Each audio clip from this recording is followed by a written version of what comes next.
আপাতত আয়কর ও corporate tax কমানোর সুযোগ নেই, কেননা এর বেশি কমলে সরকারের আয়ে প্রভাব পড়বে, কঠিন হবে ঋণের কিস্তি প্রদান। একথা জানিয়েছেন এনবিআর চেয়ারম্যান আব্দুর রহমান খান। তিনি বলেন, কর নিয়ে ব্যবসায়ীদের ভোগান্তি কমানোর চেষ্টা চলছে। অটোমেশন হলেই অনেক জটিলতার সমাধান হবে। এ সময় ব্যবসায়ীরা নিয়মিত করদাতাদের উপর চাপ বাড়ানোর সমালোচনা করেন।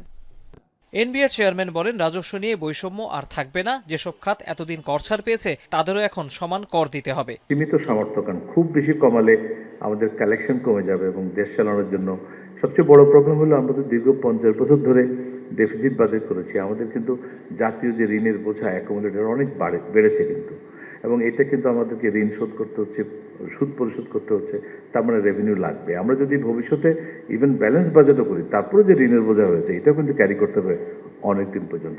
যেসব ব্যবসায়ীরা নিয়মিত কর দেন, আগামীতে কাঁচামাল আমদানিতে তাদের গ্রিন চ্যানেল ব্যবহারের অনুমতি দিতে পারে রাজস্ব বোর্ড।